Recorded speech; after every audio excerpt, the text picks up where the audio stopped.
और जो बिनता है ना, अरुण और गरुण की माता है। अरुण भगवान सूर्यदेव के सारथी है और गरुण भगवान विष्णु के वाहन है, आप सबको पता है। एक बार दोनों बहनों में शर्त लग गई, कद्रू और बिनता में, जो ये कथा देवी भागवत की,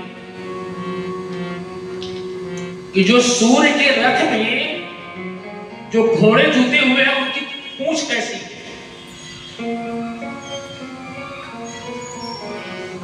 अब बिनता ने कहा कि जो है वो रक्त वर्ण की है, और कद्रू ने कहा नहीं, काले वर्ण की है।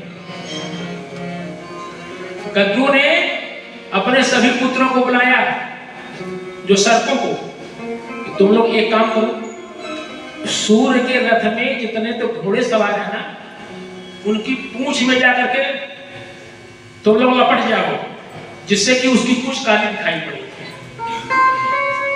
जो सर्प नहीं गए, कद्रू ने श्राप दे दिया। जो सर्प जो अपनी माता की बात को नहीं माने, कद्रू ने श्राप दे दिया कि तुम सभी जो है राजा जयमेजय के द्वारा स्थापित यज्ञ में तुम सभी का शरीर जल जाए, और जो अपने माता की बात को मान करके जा करके घोड़े की पूंछ में लग गए। अब कद्रू ने कहा बिनता से कि जा करके देखो, घोड़े की पूंछ लाल नहीं काली है, तुमको हमारी दासी बनना पड़ेगा।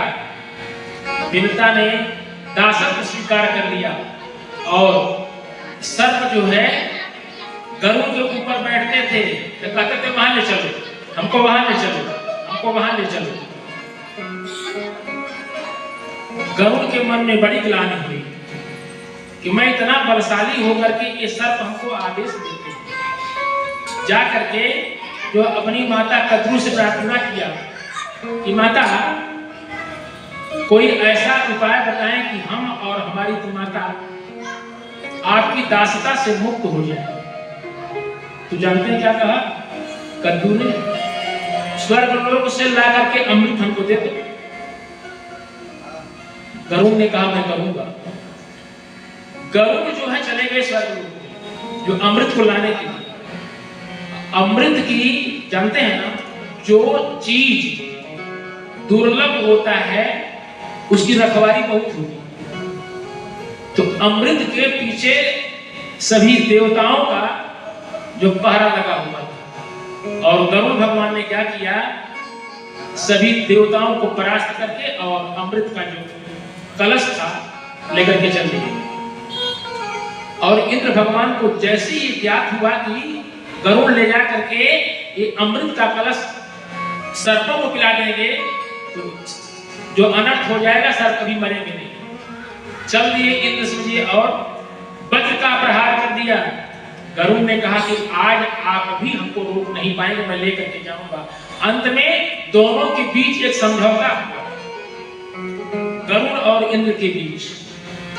गरुड़ ने कहा कि मैं जैसे ही माता के हाथ में, अपनी बड़ी माता कद्रू के हाथ में जैसे ही मैं ये कलश दे दूंगा, आप छिप भाग जाए। और यही हुआ। गरुड़ ने ला करके कद्रू के हाथ में वो अमृत का कलश दिया और इंद्र छीन करके